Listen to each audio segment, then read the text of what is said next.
Friends, welcome to my channel. और आज हम स्टार्ट करते हैं क्लास 12th मैथ्स और चैप्टर का नेम है रिलेशन एंड फंक्शन।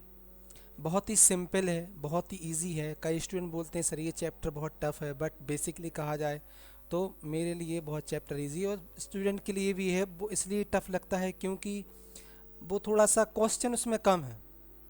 क्वेश्चन कम भी होना एक प्रॉब्लम है, और लैकिंग ऑफ प्रैक्टिस नहीं करते, कॉन्सेप्ट क्लियर नहीं रहते, तो फिर ये चैप्टर टफ लगने लगता है। तो चलिए आगे बढ़ते हैं। सबसे पहले आज हम इस टॉपिक में सीखेंगे कि भाई एक्चुअली में क्या है रिलेशन। ठीक है, क्या है रिलेशन, मीन्स रिलेशन का कॉन्सेप्ट क्या है। मीन्स आज की टॉपिक में सीखेंगे कॉन्सेप्ट ऑफ रिलेशन। तो जब हम सेट मीन्स रिलेशन की शुरुआत करते हैं तो आपको ध्यान रखना है सेट के बारे में। किसके? सेट। तो देखिए सेट क्या होता है। Set means it is a well defined collection of object. Okay, it is a well defined collection of object. अब मान के चलिए हमने दो सेट लिए, like A is equal to, यहाँ पर हमने लिया 2 3 5 and B is equal to 4 8। ये जनरली आप लोग ऑलरेडी क्लास 11th में या क्लास 9th में सीख चुके हैं। ओके, अब इसके बाद हम आगे बढ़ते हैं। देखिए जैसे कि हमने सबसे पहले लिया, यहाँ पे ऑलरेडी हमने दो सेट लिए, a is equal to 2 3 5, b is equal to 4 8। आपने ऑलरेडी क्लास 11th में सीखा था कार्टेशियन प्रोडक्ट। तो जब हम a क्रॉस b निकालेंगे तो क्या निकलेगा? 2 4 2 8 3 4 3 8 5 4 5 8। ओके, और अगर हम b क्रॉस a निकालें, b क्रॉस a, तो क्या निकलेगा?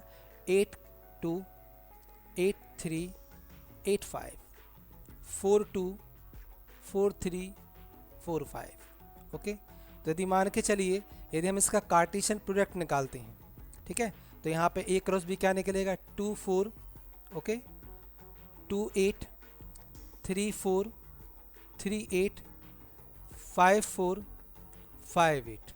और अगर हम b क्रॉस a निकालें तो क्या आएगा? 4 2 4 3 4 5 8 2 8 3 8 5। अब यहाँ पे देखने वाली बात ये है कि ये जो 2 4 है ये ऑर्डर्ड पेयर कहलाते हैं। क्या कहलाते हैं? ऑर्डर्ड पेयर कहलाते हैं। और यहाँ पे जो 2 है that is called domain and 4 is called range. Okay, 2 is called domain and 4 is called range. इतना ध्यान रखना है। ठीक है, मीन्स डोमेन क्या होता है? 2 और रेंज क्या होती है? 4। इतना आपने ऑलरेडी क्लास 11th में सीख चुके हैं। अब हम बात करते हैं रिलेशन की कि बेसिकली रिलेशन क्या होता है। तो अगर थोड़ा ध्यान से देखा जाए तो जो भी हमारा रिलेशन निकलेगा वो इस a क्रॉस b का सबसेट होगा। तो बेसिकली रिलेशन क्या होता है कि relation is a subset of a cross b। Okay, relation is a subset of a cross b। इतना आपको ध्यान रखना है। जैसे हमने रिलेशन लिया एक कि r is equal to X Y, means X Y इस टाइप से लेना है कि y is equal to X square. Okay, y is equal to X square, कि y की वैल्यू जो है वो एक्स स्क्वेयर हो। ठीक है, तो देखिए यहाँ से यहाँ पे ओनली क्या है? 4 2। ओके, यहाँ पे ओनली क्या है? 4 2 ऐसा कंडीशन है। या फिर ये देखें कि y is equal to X square, यानी जो y की वैल्यू है एक्स स्क्वायर, तो sorry my mistake, that is called 2 4। तो देखिए यहाँ से अगर हम देखें तो वो रिलेशन क्या निकलेगा? 2 4। सो जो r निकला है वो क्लियर है कि ये जो r है वो ऑलरेडी सबसेट है a क्रॉस b का। ओके, क्या है? ये सबसेट है a क्रॉस b का। ओके स्टूडेंट्स, इतना आपको ध्यान रखना है रिलेशन में। अब जो रिलेशन के टाइप हैं हम थोड़े इस पे आगे बढ़ते हैं। तो देखिए स्टूडेंट, जो टाइप्स ऑफ रिलेशन वो 2 टाइप्स होता है। एक होता है एम्प्टी रिलेशन और दूसरा होता है यूनिवर्सल रिलेशन। तो एम्प्टी रिलेशन क्या होता है? ऐसा रिलेशन जिसमें कि जो a क्रॉस b कुछ ना हो, फाई निकले, तो ऐसा रिलेशन होता है एम्प्टी रिलेशन। एम्प्टी रिलेशन के बाद आता है आपका यूनिवर्सल रिलेशन। तो ऐसा रिलेशन जिसका जो रिलेशन है वो कम्प्लीटली क्या हो? a क्रॉस b हो। क्या हो? a क्रॉस b हो, तो इस कंडीशन में रिलेशन होता है यूनिवर्सल रिलेशन। अब एक रिलेशन जो है, आपको रिलेशन में 3 चीज़ें ध्यान रखनी है कि एक रिलेशन कब कहलाता है। तो रिलेशन जो है वो बेसिकली आपका 3 टाइप से होता है। सबसे पहले देखिए रिलेशन इज कॉल्ड, रिलेशन कब कहलाता है, जब आपका जो रिलेशन हो वो कैसा हो, रिफ्लेक्सिव हो। रिफ्लेक्सिव मीन्स आपने दिया है या प्रूफ करना है कि अगर ए यानी ऐसा एलिमेंट मीन्स फर्स्ट एलिमेंट और सेकेंड एलिमेंट दोनों आर में है, तब जो हमारा रिलेशन है वो रिफ्लेक्सिव होता है। Like that 1 1 belongs to R, ये 1 1 है, दोनों एलिमेंट सेम, इसका मतलब ये जो रिलेशन है वो रिफ्लेक्सिव हो कहलाएगा। इसके बाद हम बात करते हैं सिमेट्रिक की।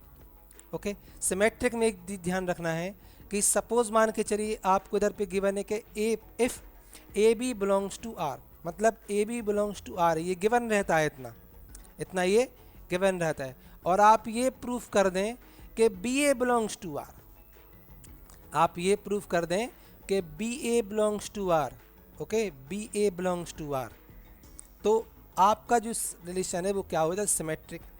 देखिए फॉर एग्जांपल हमने देखा कि चलिए 2 6 आर में है, ये गिवन रहेगा आपके लिए, और आप अगर ये प्रूफ कर दें दिस इम्प्लाइज दैट से कि 6 2 भी आर में रहेगा, then this relation will be symmetric.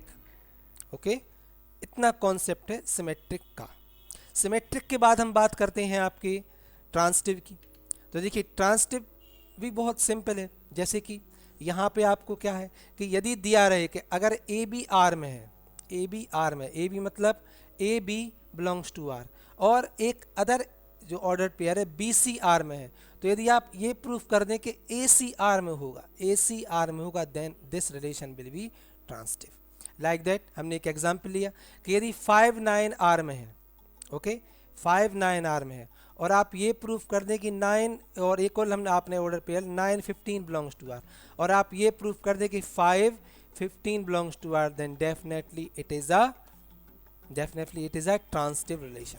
तो इतना आपको कॉन्सेप्ट ध्यान रखना है आपकी एक्सरसाइज फर्स्ट के लिए, जो कि एनसीईआरटी बेस्ड होगी।